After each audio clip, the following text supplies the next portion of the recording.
নারায়ণগঞ্জের রূপগঞ্জ উপজেলার কাঞ্চন পৌরসভার 2025-26 অর্থ বছরে প্রস্তাবিত 22,15,58,095 টাকা বাজেট ঘোষণা করা হয়েছে।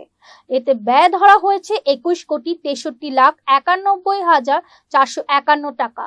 উদ্বৃত্ত ধরা হয়েছে 51,66,644 টাকা। বৃহস্পতিবার বিকালে কাঞ্চন পৌরসভা প্রাঙ্গণে অনুষ্ঠিত বাজেট অনুষ্ঠানে অত্র পৌরসভার দায়িত্বপ্রাপ্ত প্রশাসক উপজেলা সহকারী কমিশনার ভূমি তারিকুল ইসলাম এই বাজেট ঘোষণা করেন। সবাই উপস্থিত উপজেলা কৃষি কর্মকর্তা আফরোজ আক্তার বলেন, কাঞ্চন পৌরসভায় কৃষি জমি ভরাট হলেও পৌর কর্তৃপক্ষ কোনো পদক্ষেপ নেয়নি। এতে কৃষি জমিগুলো বালি ভরাট হয়ে গেছে, কৃষির বরাদ্দ কমে গেছে।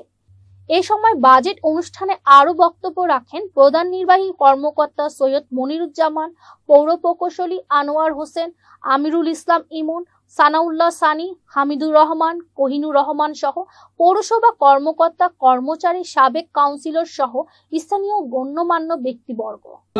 বিশাল অঙ্কের বাজেট যেটি সরিয়ে অন্যত্র স্থায়ী কোনো একটি ময়লার ভাগার ক্রয়ের বা ময়লার ভাগার পৌরসভার দখলে নেওয়ার কোনো বাজেট দেখিনি। এটা আশা করি যদি সংশোধনের সুযোগ থাকে আপনারা এখানে, আমি একটা তথ্য দিয়ে রাখি, বিগত সরকারের বড় বড় কর্তার নামে, বড় বড় নেতাদের নামে সরকারি খাস জমি কিন্তু বরাদ্দ দেওয়া আছে। আপনি কিন্তু একজন এসিলেন্ট, সুতরাং আপনার কাছে এই তথ্যটা বেশি। এবং সাবেক এমপি এবং তার লোকজন যারা ছিলেন তাদের নামে খাস জমি বরাদ্দ আছে।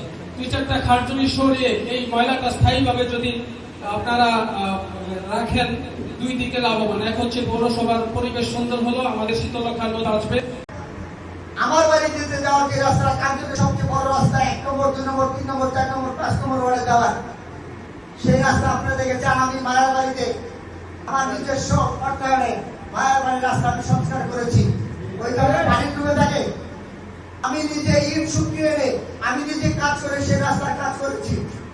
অনতি বিলম্বে ওইখানে কাজ করবেন, জলাবদ্ধতা নিরসন করার ব্যবস্থা করবেন।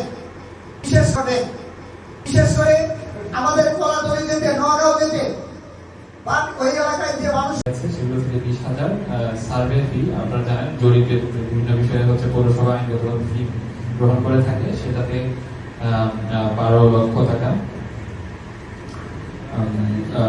ভূমি উন্নয়ন কর, এখানে একটু বলে রাখি, ভূমি উন্নয়ন করে আমাদের হচ্ছে 1,20,000 টাকা আমাদের প্রজেকশন আছে, কিন্তু এটি একটু আলোচনা সাপেক্ষ। কারণ আপনারা জানেন যে হচ্ছে অনলাইন ভূমি উন্নয়ন কর প্রদান করা হয় এখন ডিজিটাল সিস্টেমে। ভূমি উন্নয়ন করের যে আগে আমরা কেটিভি বাংলা, বিশ্বের চোখে বাংলাদেশ।